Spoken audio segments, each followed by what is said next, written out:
This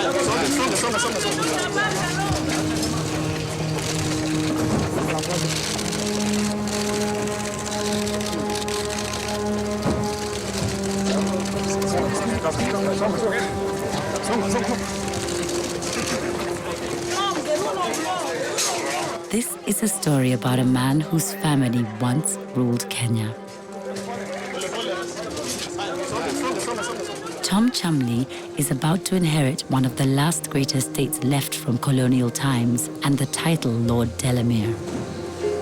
But now he's on trial, charged with murdering a black poacher on his land.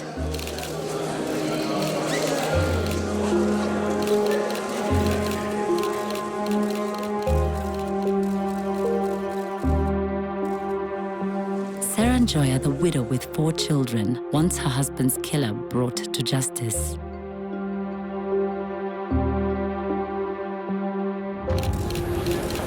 Outside the court, people are calling for his blood. Munataka anyongwe. Uinueni mikono ndio serikali ione. The world's press sends a huge story. This was a story with all the ingredients of a good story. News desk. Land, aristocracy, from our colonial past, wealth, and a peasant, probably landless Kenyan. So it had all the ingredients of a very good story. If convicted of murder, Cholmondeley could hang. The accused has been charged for the offense of murder. I cannot see how I could have shot that person. That is the absolute and utter truth. The trial has gripped the nation. Many see the trial as a symptom of the contrast between the lives of a few wealthy Kenyan landowners and more hungry people.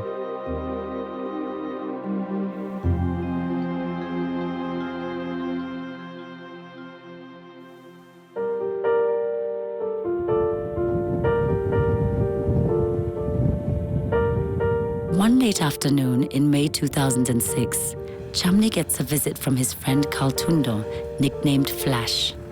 Tundo wants to look for a site where he can build himself a farmhouse on an outlying region of the family's vast estate.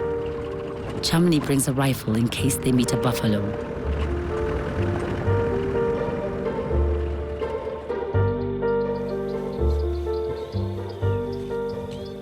Siku hiyo ya Jumatano, nililima alikuwa peke yake kwa shamba, akatua asubuhi. Mimi nilikuwa nimeenda ndipo saa 10 hivi, akatoka akaenda kwa marafiki zake, akaenda kwa Ndaramia. Siku hiyo ilikuwa yangu ya mwisho kuonana na yeye.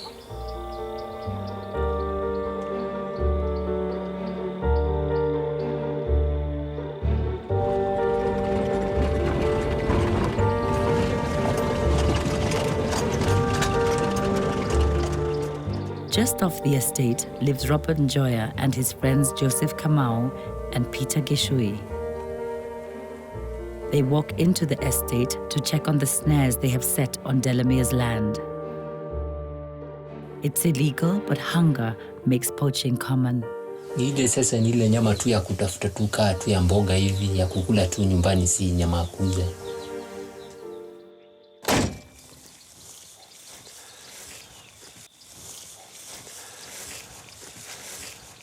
This is where they came into for the last house site to look at. And it's quite open for a while and then goes into bush. And they were going to go up to the top of the hill here, to the ridge, to look for a house site which has a wonderful view over the farm and over the lake. And this is where basically it's allegedly all happened, in here.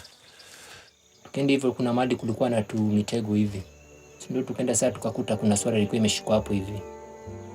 Sasa tukasema ile swala tunaweza ibeba, lakini mwanzo itolewe mpaka vitu za tumbo, sasa tuichinje tuipasuanishe. Sasa ile kupasuanisha sasa ndio yeye akasema yeye ndio mwenyewe ataibeba. Sasa kuibeba tukasema sasa tupitie zingine ndipo hapo hivi.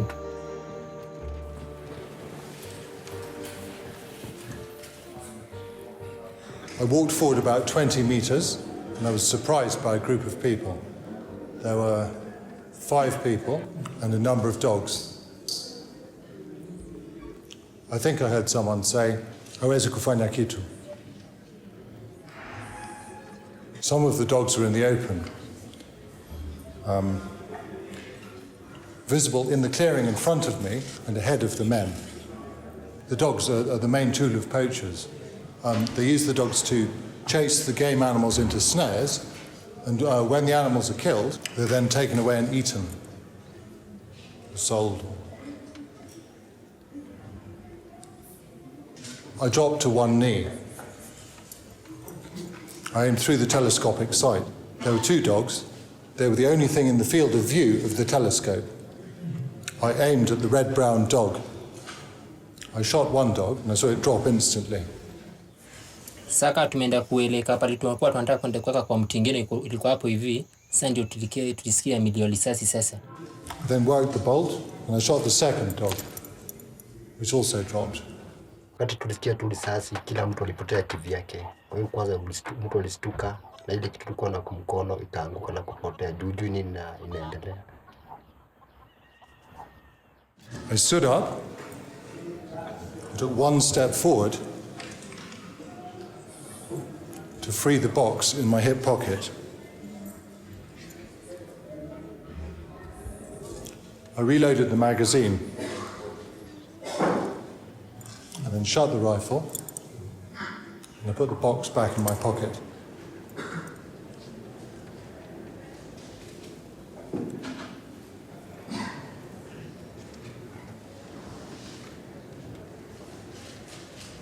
While I was doing all this, all the men ran from my right the way across to my left, and disappeared in some bushes. One of the guys was carrying a Thompson's Gazelle over his shoulder. It's very distinctive and easy to know what it was because it's got a black stripe down the side of it.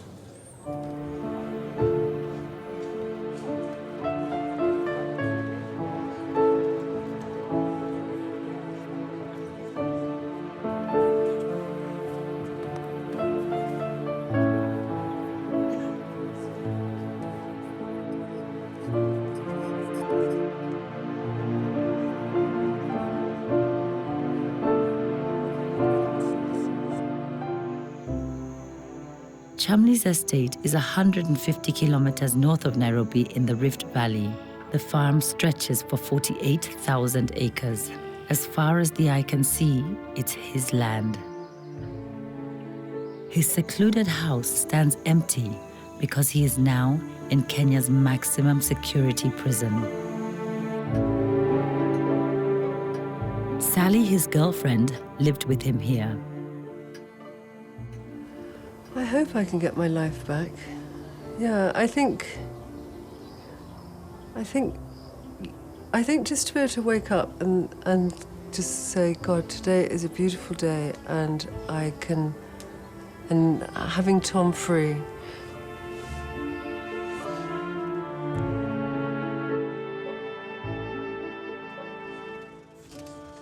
Cholmondeley's parents, Lord and Lady Delamere, live up in the old main house.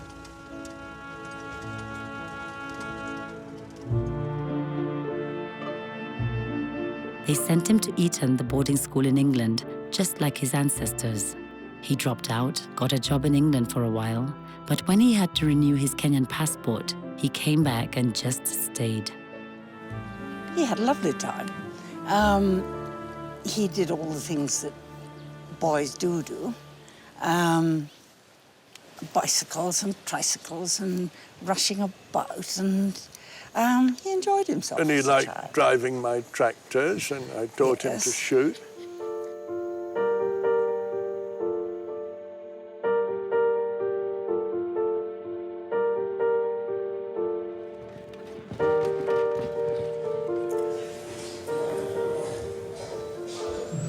I was looking around and I saw a man to my left.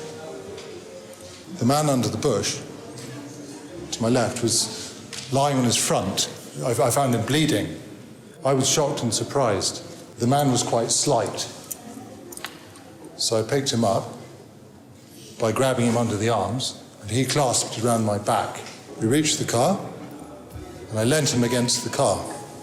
I took his trousers down and tied my handkerchief around his leg to act as a tourniquet, to try and stop the flow of blood. Cholmondeley has Robert Njoya rushed to hospital.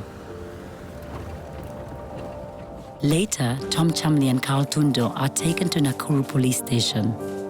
Cholmondeley tells police he has shot Robert Njoya, but by mistake.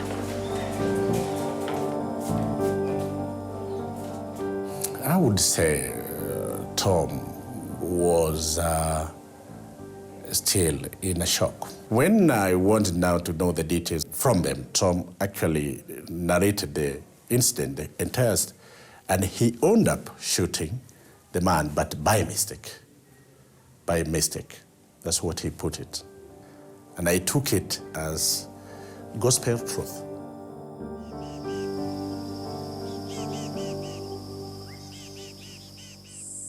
Cholmondeley is a crack shot who loves to hunt.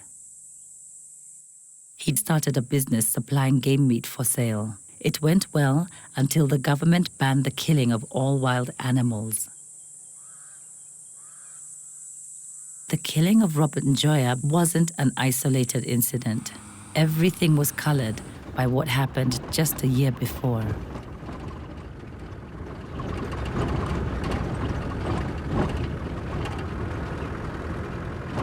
This is the slaughterhouse.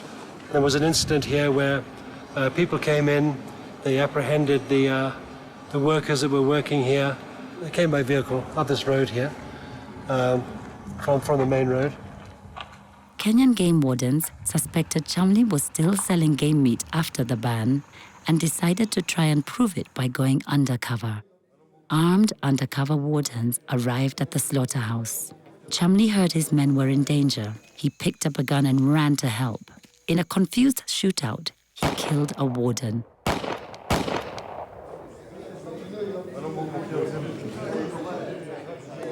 Cholmondeley was taken to prison, appeared in court, but after a month he was released. The public prosecutor concluded that Cholmondeley fired in self-defense. So what have the past few weeks been like then?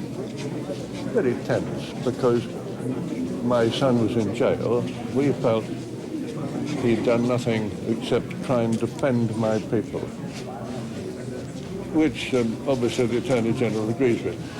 Forgive me, I mistake. The dead man was a Maasai. Protests erupted. People thought he had been let off unjustly. Maasai claim that the Delamere stole their land. Today, how does the family of the deceased feel? Do they feel there has been justice in the case? One person lives smiling. Another one is 6 feet down under. I'm going to go back home and I'm going to settle down with my family again and try to live as calm and uneventful life as possible.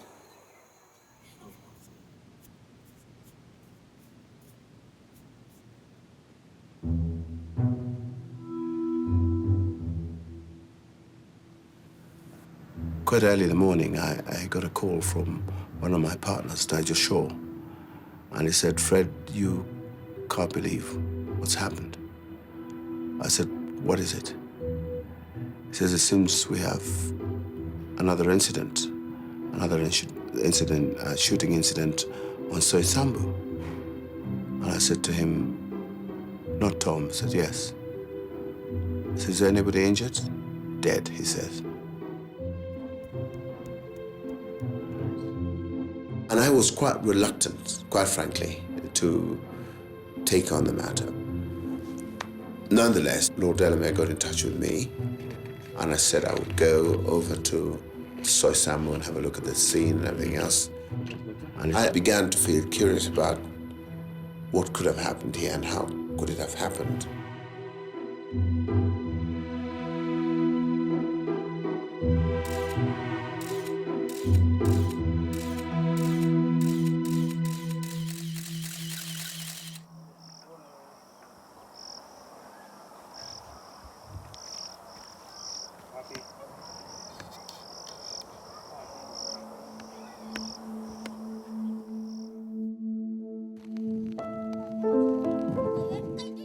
"50 years ago, All land around here was reserved for whites only. But since Kenyan independence, thousands of families have crowded in to scrape a living on small farms. Like the families of the one who got killed, Lord Njoya, and his wife Serah.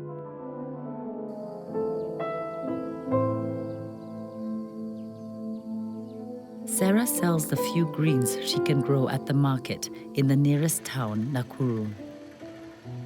Here, most people see the case as a symptom in the struggle for land and an echo of colonial injustice. A few wealthy Kenyans own most of the land in a highly overpopulated country, with landless and unemployed Kenyans like Lord Njoya, who turn to poaching to survive.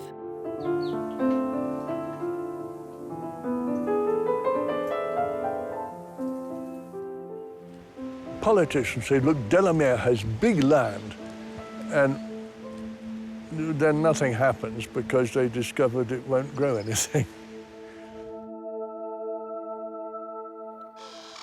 Well, I suppose you've got to try and keep making a profit. I haven't made a profit for 20 years.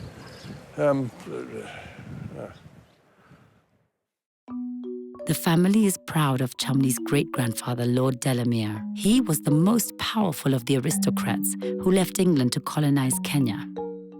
He led what the colonists saw as a great march of civilization into a savage country.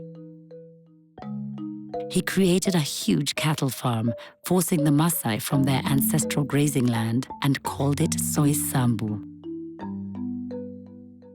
The Delamere family is studied in the history books.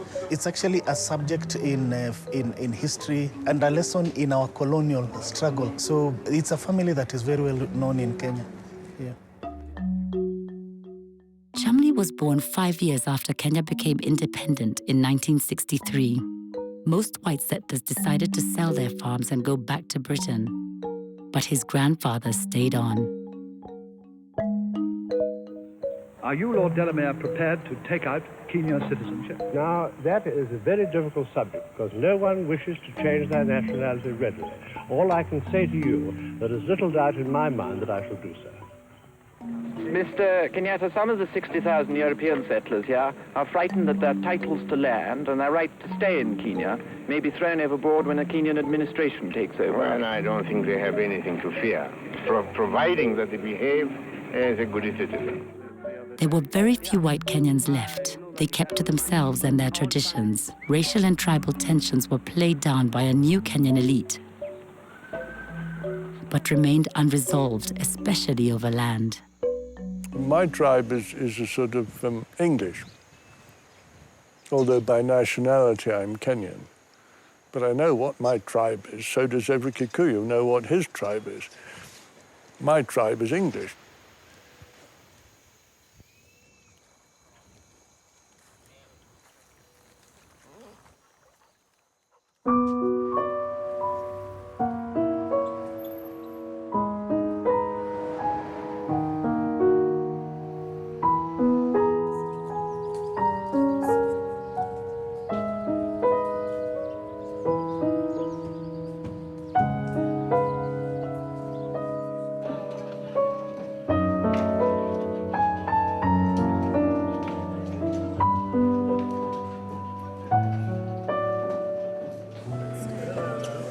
There have been constant delays in the trial. 2 years after the start of the trial, the defense finally presents their case. Well, as far as we were able to gather, Tom was with Cholmondeley and they were going out to look around for a place. It became quite clear that something a lot more happened that night than just what was said happened. I was trying to tell Tom is that this is his life.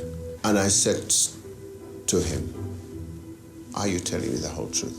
I had known Tom since the last event, and I had spent a lot of time with him then and after. And I sort of got an idea of what he was like. I remember in the early days asking him whether there was more than one gun there, and he never answered it. I know about guns, and I know particularly about about hunting rifles and rifle like that. And it just didn't sound right that the injury which had been sustained could have been the one that could have been inflicted by this weapon at such a close range. He was shielding someone, and I just felt that he probably was shielding Flash. The police investigation shows that the bullet which killed Robert Njoya shattered and cannot be identified. In theory, the bullet could have come from another gun. Tom fires at two dogs, which drop dead right there. And you can imagine Tom standing there and firing. His ears are completely unprotected. You may very well not have heard a 30 or 9mm pistol being fired simultaneously. When Tom moved to the dogs and looked this side, Carlton was coming from that direction. And that's where the man was lying.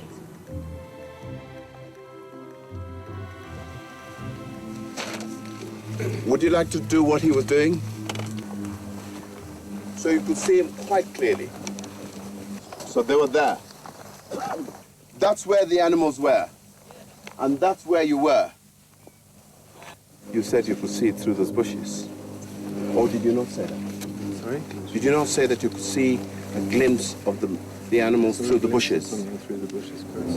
Did they look like buffaloes? No. So why did you run? I didn't know what they were. Okay. The defense called Cholmondeley as their witness. They are going to reveal startling news about Carl Tundo. What would like to call the accused, my lord? He had a pistol in his hand. I didn't mention this in my statement because that night in the cells, Flash was really upset and tearful. He asked me not to mention it for fear that he would get into trouble.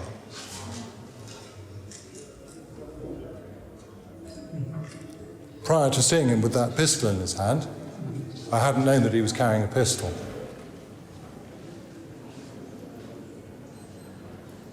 That was because his shirt was untucked.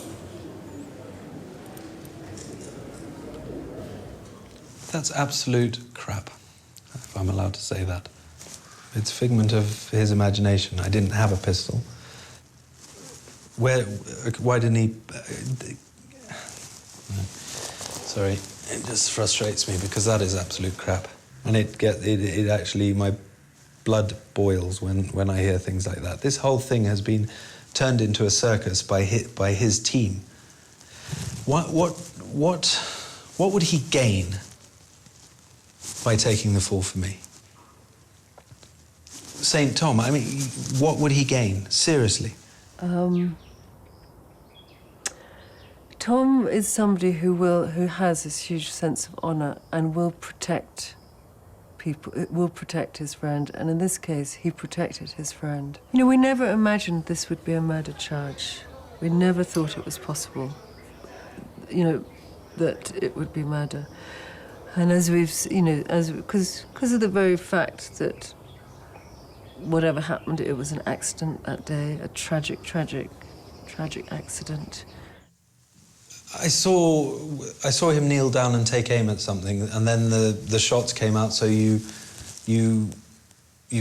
put two and two together, and the fact that he fired, and the fact that he said he fired. This wasn't a complex case, really. Take it this way: you see a group of persons, and you say they were close enough to you or near enough to you that they could actually tell you or shout it to you, huwezi kufanya kitu. And then you decide to take out one of the dogs, the other dog, and so on and so forth. A reasonable person in the circumstances would have foreseen reasonably the serious risk of shooting either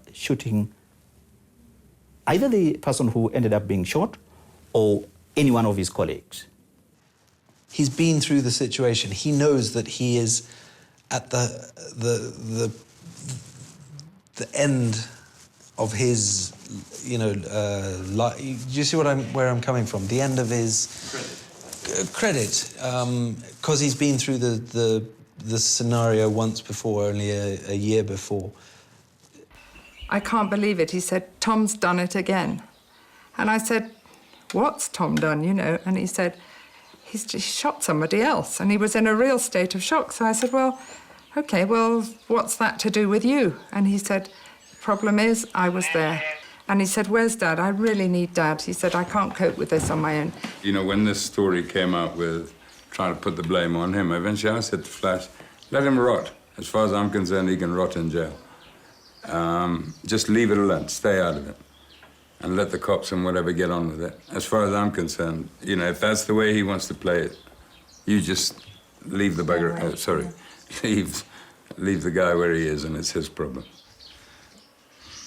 Tom kept saying to anybody who came, I can bring you about 4 or 5 of those sort of witnesses, he kept saying, I'm really sorry to have involved Flash, I don't know what he's doing here. He said it to the police. He said to the police, why are you holding on to Carl? And as we've said so many times, there were 2 people up there that day. There was Carl and there was Tom. None of these other people have any idea what went on, how it went on, but, they all know. They all have the story and they know. And that's pretty damning for Carl. I actually don't think Tom realises how bad it's been for Flash. It's the reputation. It's your reputation. Well, yeah.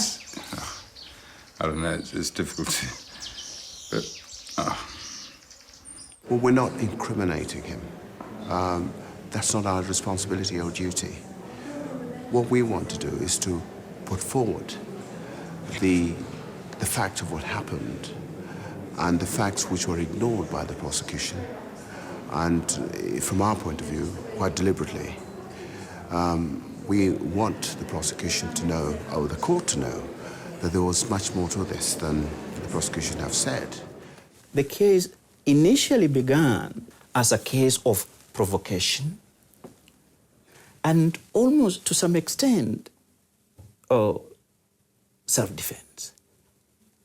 You cannot say, I shot in self-defense or out of provocation, and then on the other hand, you said, no, but it wasn't me, actually. It was my colleague, very probably my colleague. It couldn't have been me.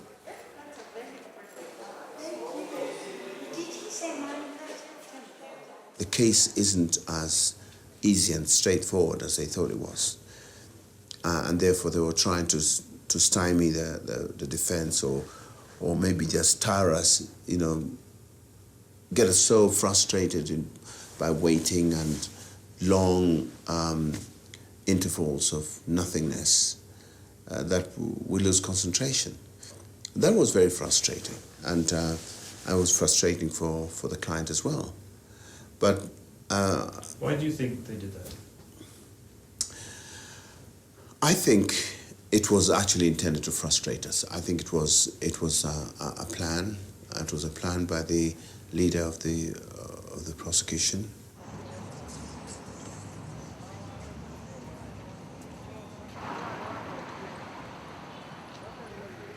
My own view is it's a class case. Cholmondeley just happens to be white and a settler from the colonial era, to have that ancestry.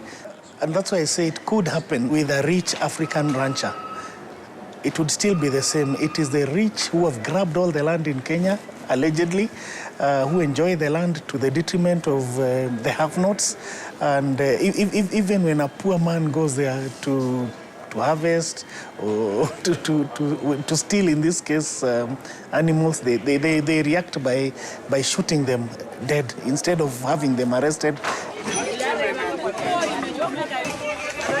There is a fear that the trial could contribute to damaging the country's fragile peace. Elections have given rise to violent tribal confrontations and bloodshed related to the issue of land. A rapidly growing population and unequal division of land is a constant source of tension in Kenya. The majority opinion, especially by guys within the Rift Valley, where land issues are very emotive, was anti-Delamere. And it's like these guys have these huge tracts of land. The indigenous Kenyans should have access to it anyway. And this guy is trigger happy. He uses the gun as a toy, which he can experiment on. So that was the tone from that side. But the more elitist, the lawyer type, the middle class people, we're treating it as a property dispute. Somebody trespasses on your property. It could be a burglar, it could be a poacher, it could be anybody, and you feel threatened and you have a gun. What recourse do you have?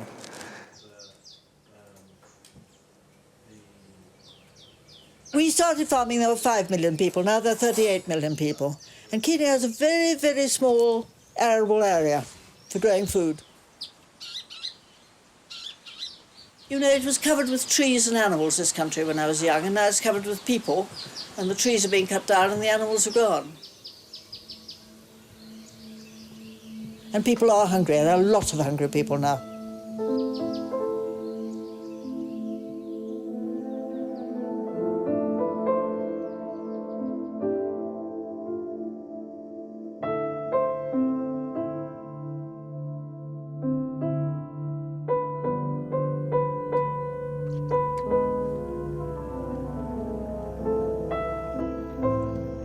Lord Enniskillen, like many of the white Kenyan landowners, is involved in wildlife conservancy and anti-poaching efforts.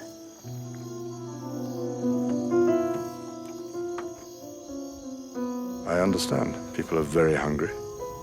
And if you can grab a small piece of wire and set it in a tree and you can get enough food for your family for a few days, why wouldn't you?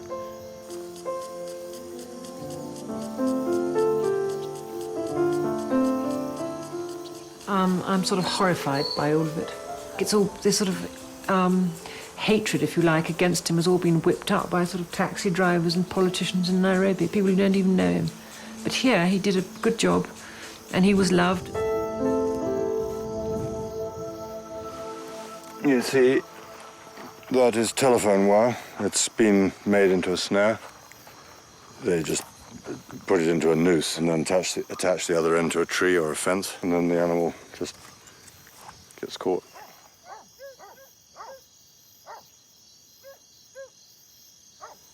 You see, now there are the dogs. There's a pack of dogs on the hill there, 6 of them. A pack is not good news. Those dogs are back on us.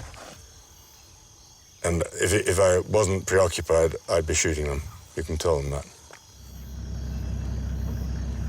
In Tom's case, he has a certain duty to protect the wildlife, even let alone his own property. So I have a lot of sympathy for what happened and what he did. In principle, I would have done the same thing. If I find stray dogs on my farm, I do shoot them. They shouldn't be there. There's a danger of rabies. And, you know, one has to try and maintain some law and order. These are some of the snares that we've collected off the farm. We actually took that off a dead animal. This is the remains of the blood. Most of this is off zebra. And these are 800 of ones that have been sort of sorted out and ready to dispose of. I collect them all and lock them away because, of course, if you don't, they just get recycled. It's really interesting. If you think about what you've just seen up on the farm, did you not see 6 yellow dogs chasing wildlife? Now, if Andrew had a gun, and if he'd shot one of those dogs, and if there was a man in the bush behind the dogs, and the bullet had ricocheted and hit the man and he died, it's just as simple as that. It's so simple, isn't it? And you are supposed to shoot dogs hunting on your land, hunting wildlife. The motivation here was revenge, right? you must punish them for trespassing onto your land, poaching on your land, laying a series of snares on your land, and so on and so forth. That was and still is our position.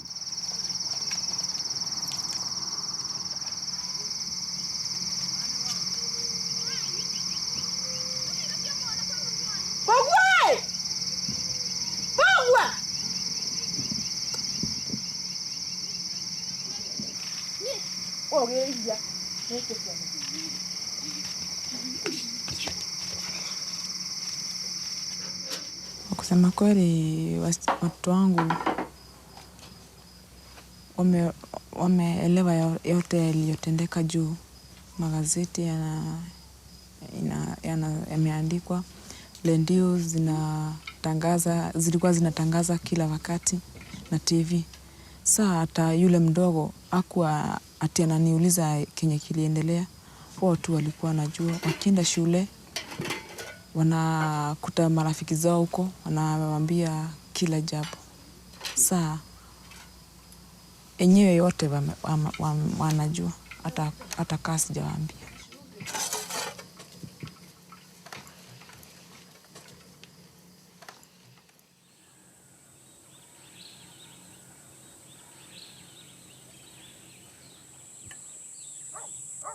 Kusema kweli, ilikuwa ngumu kwangu kutoka mwaka huo wa 2006. Juni ilikuwa inibidi niwe siku ya kesi nilikuwa naamka asubuhi najitayarisha. Alafu na ilikuwa jukumu yangu kujua watoto wangu venye nimewaacha, chakula zenye nimewaachia, kaitawatosha kwa siku zenye nitaenda kwa kesi. Saa ilikuwa ngumu kwangu.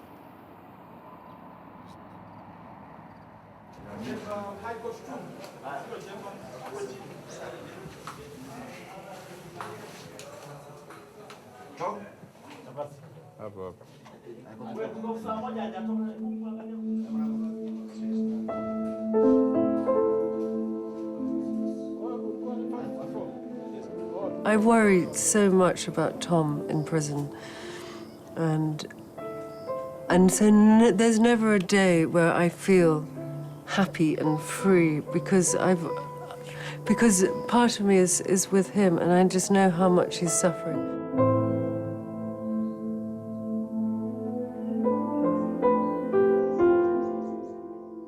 When I first came to here, I was just captivated by Kenya. I loved it. It was when I came when I was 18, and it was like all my dreams and adventures. And I was reading anthropology at university, and I was on safari a lot, and I was a real adventurer. I just soaked it up. I loved everything about this country.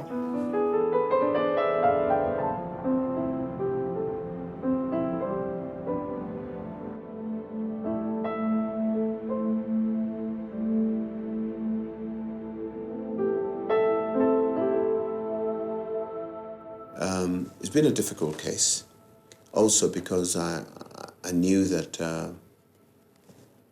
I was dealing with a client who was not particularly loved by the society.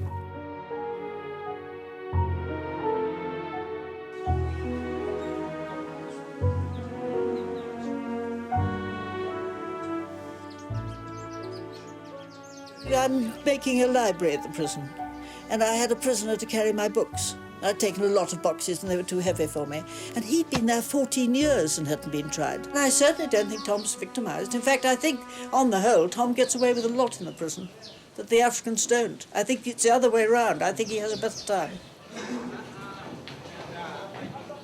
He's very good at getting on with his fellow men, and I admire that. And I notice all the other prisoners like him, and all the warders like him too. And that is very clever.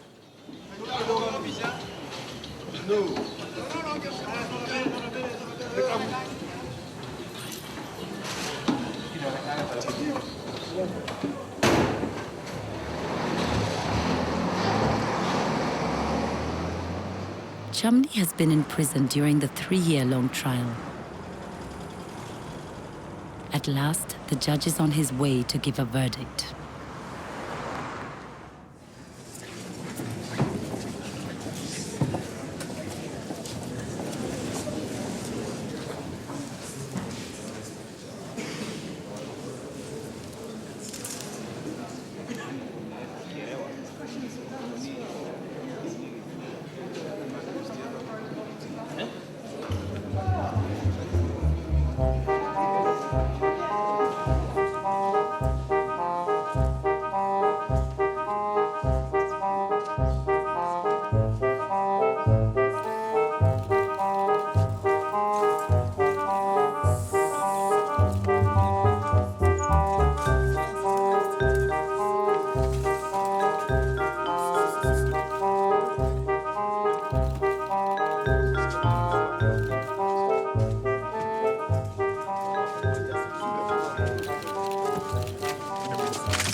I think I can go as far as to say that. I'm not sure that the judge, yes, he believes it, but I think there is a doubt in his mind. I think there certainly is a doubt in his mind.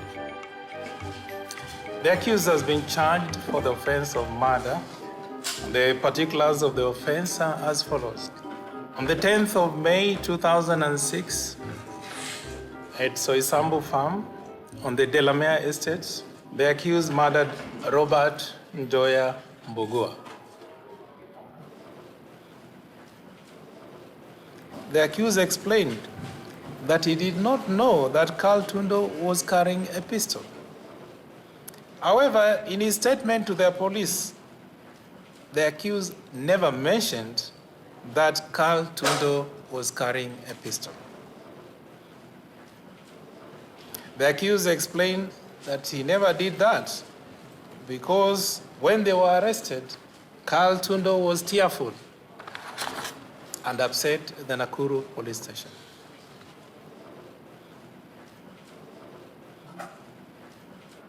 I find that the evidence of Carl Tundo is credible and without any malice.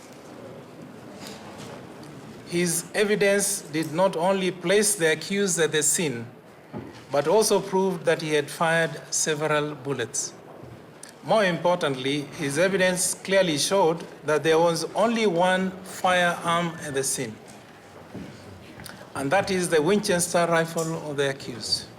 It is apparent that the 3 spent cartridges found to have been fired from the Winchester rifle, Exhibit 12A, that belongs to the accused. Significantly, the searching party never found any spent cartridges belonging to any other firearm at the scene. I find as a fact that it was the accused who had shot the deceased, resulting in his death. The medical evidence show that the deceased was shot from behind. It shows that after the first shot, the deceased was also running away from the scene. I was just thinking, oh my God, Tom's going to go down. And that basically that he decided not to believe any of our defense, which was really upsetting because, we had a very strong defense. I hereby find, which I do, that the accused did not have any malice aforethought to kill the deceased.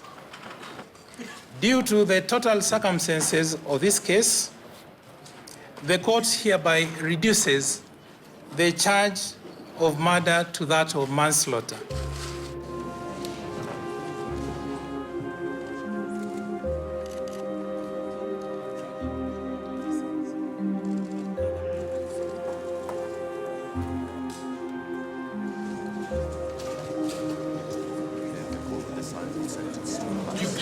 can appeal, Fred. Yes. Was this what you expected, or? No. At least I am shocked, amazed, dumbstruck. Yes. So what is your next? I have a confusion of feelings, actually. I on the one hand, I feel disappointed. On another, I feel quite happy that the offence has been reduced to manslaughter. I think that's a good thing. It's a silver lining. Yeah. Kwangu niko na roho ya kusamehe, kwa hivyo singependa ati wakuwe na punishment kubwa ama kitu kama hiyo.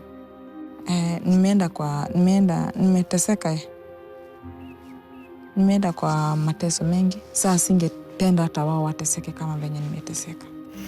Even though Cholmondeley is acquitted of murder, the judge can give him up to 20 years in prison for manslaughter. In 2 days, he'll be sentenced.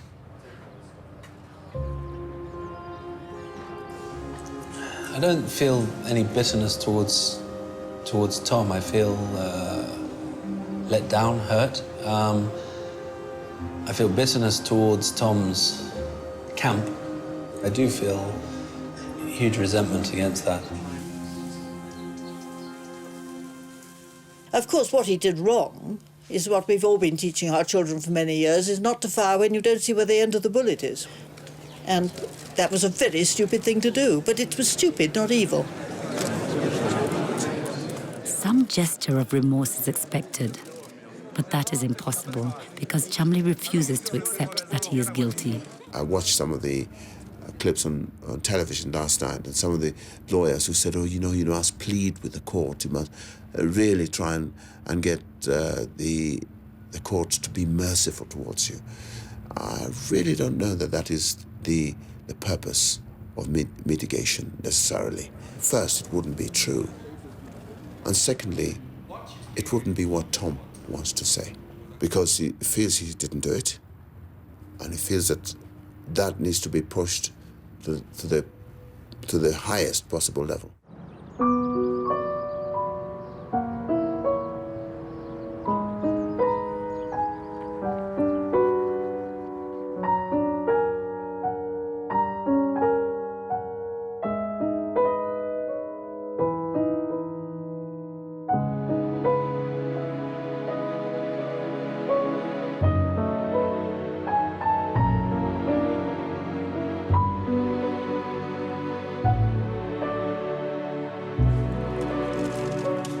The defense will make a carefully worded offer of money for the Njoya family in return for Cholmondeley's release. My Lord, the most regrettable thing about the events of the 10th of May 2006 was that a young father and husband lost his life. Whatever the legalities of the situation, my Lord, the fact is that my client, the accused, and indeed his whole family, Lord and Lady Delamere, feel and share the anguish of the Njoya family. They also entertain the hope and the confidence that, to the extent humanly possible, to try and assuage the pain suffered by both sides by meeting whatever material and spiritual needs which may exist. There should be no suggestion that there is one law for the rich and one for the poor. Luckily, this trial has subjected the accused to the due process of the law, without any regard to his wealth, status, or race. I do believe deeply that the process has humbled the accused person. I hereby wish, which I do, to impose a light sentence on the accused to allow him to reflect on his life and change to an appropriate direction. The upshot is that I hereby sentence the accused to 8 months imprisonment. Right of appeal explained. Those are the orders of this case.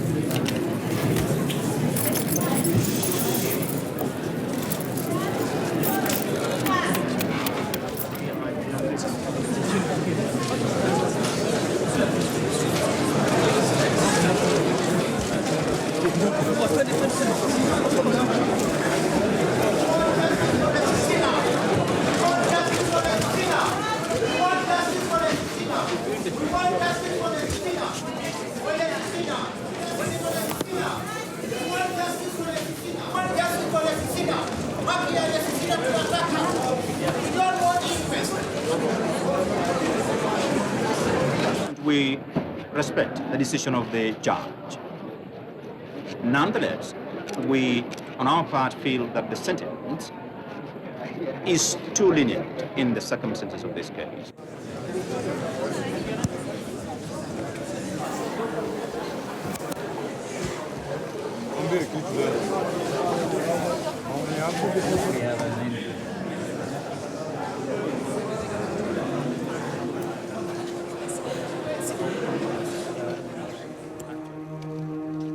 On a TV poll, 90% of Kenyans think Cholmondeley has got off lightly.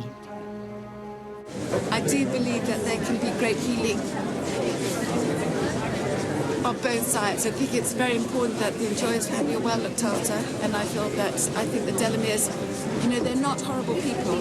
Gives very poor judgment and really makes the ratio of superiority looks very negative to the Africans, because 8 months is nothing.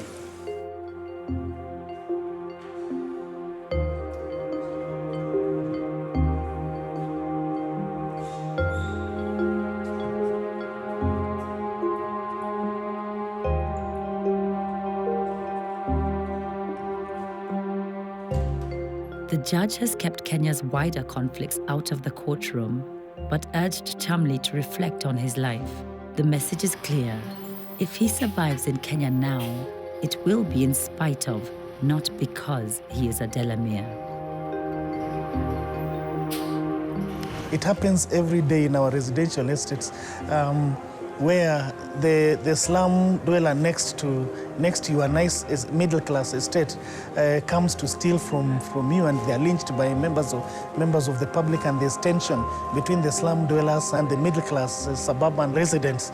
And so I think this just took it a notch higher because of who Cholmondeley was. I wonder whether Tom can settle back into life as has always been at Soisambu. He thinks he can, I think. Because we talk about how to make money out of Soisambu a lot, but I wonder whether he really can.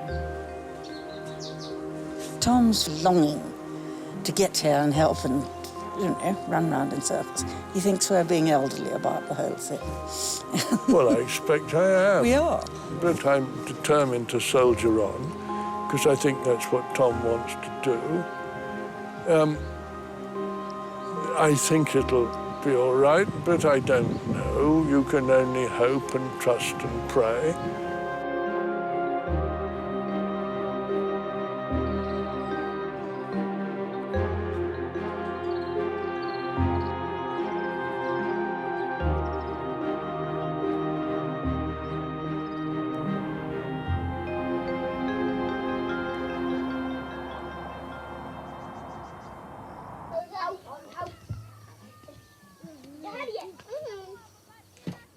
Serah Njoya wants a future for her children too. Now, she is waiting for the Delamere family to come and give her the help they promised in court.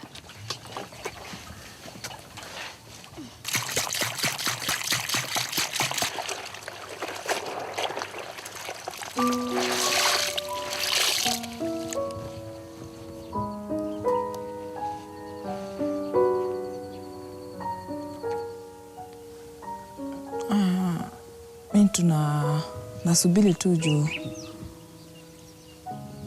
najua tu watakuja, lakini ilikuwa najiuliza kwani ilikuwa tu waseme, lakini najua tu watakuja.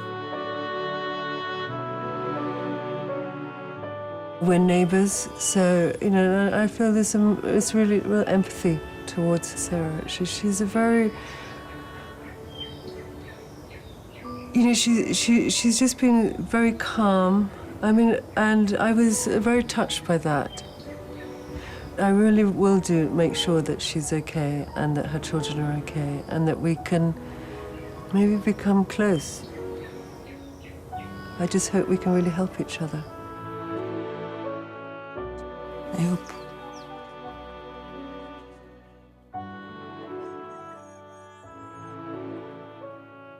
We were alien anyway. We didn't think we were, but we were alien. And I don't think there is room for my grandchildren. There's some really bright young Africans now you meet. That's the hope. Don't you agree that they're good young Africans?